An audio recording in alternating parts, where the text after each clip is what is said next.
Every fob press broadcasts a 40-bit code that will never fire twice. You stand across the parking lot, thumb a button, and the doors thunk open. No wire, no touch, no twin code ever. A fob is just a tiny radio. It has no wire to the car, so it has to prove who it is through thin air. Here's the trap. If it simply shouted the same unlock code every time, a thief with a cheap receiver could record that shout and play it back. Same code, same open door. Start with the hardware. The fob is a low-power radio transmitter. In North America, it broadcasts around 315 MHz. In Europe, it's usually 433 MHz. Its range is short, only tens of meters, and there's a simple reason. The whole thing runs on a coin cell battery, pushing out under a milliwatt of power.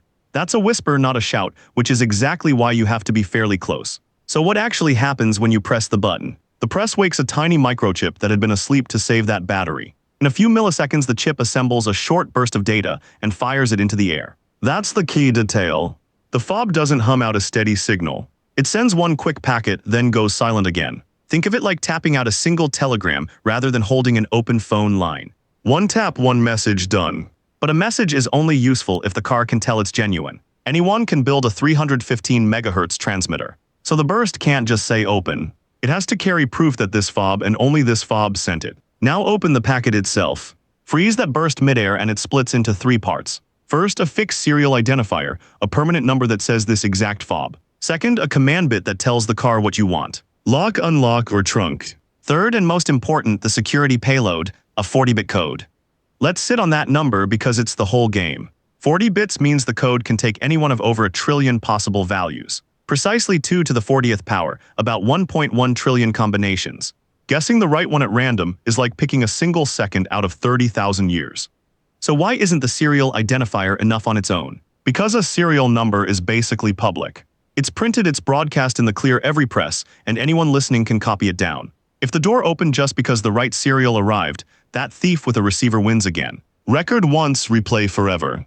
The packet needs something the serial identifier can't provide, a secret. And not a fixed secret, because a fixed one can also be recorded and reused. It needs a value that is different on every single press, yet one the car still recognizes as legitimate. That's the job those 40 bits actually do. Here's the trick that makes each press unrepeatable. When your car and fob were paired at the factory, they were handed two matching things. A shared secret seed, a private starting number no one else knows, and a counter set to the same value on both sides. That's the setup. Now watch a press. The chip takes the current counter value and runs it through an encryption recipe. One common design is called key lock. Out comes a scrambled, fresh 40-bit code. Then the fob does the crucial part. It ticks the counter up by 1.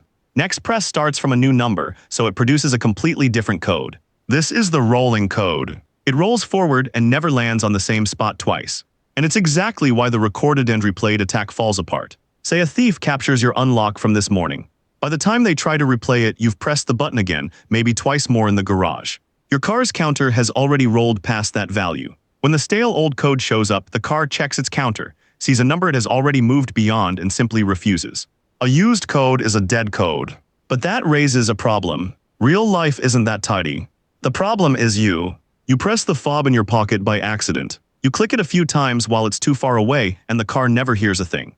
Every one of those presses still tick the fob's counter up, but the car's counter didn't move. Now they disagree. The fob is running ahead. If the car demanded a perfect match, your key would suddenly stop working, and that would be a nightmare. So the engineers built in Slack. The car doesn't insist on the exact next code. It accepts a whole window, roughly the next 256 codes ahead of where it thinks the fob is. Miss a few presses and the next real one still lands inside that window, so the car quietly catches up and resyncs. No drama, no dealer visit. There's a catch worth naming honestly. That same tolerance leaves a narrow opening.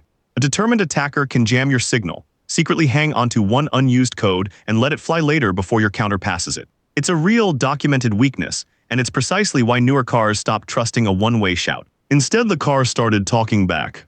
But what does talking back actually change? So trace one full press, start to finish. Your thumb hits unlock.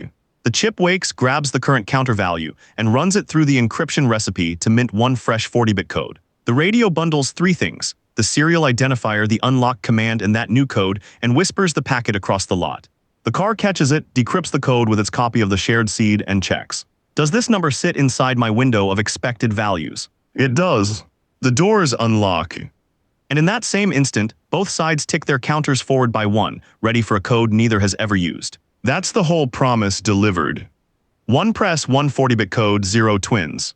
No two presses ever send the identical code because the counter has already moved on. And notice what pulled this off. No internet, no cell signal, no password you had to remember, no plug. Just two devices holding the same secret and counting in perfect step. Security built entirely out of synchronized math. So the next time you cross a lot and thumb that button, you'll know what just flew through the air. A one-time 40-bit code gone the instant it's used. The mystery was never magic, just two devices counting together. If you want the sequel, look at the fobs that never make you press anything at all. Those keyless start systems don't shout one way.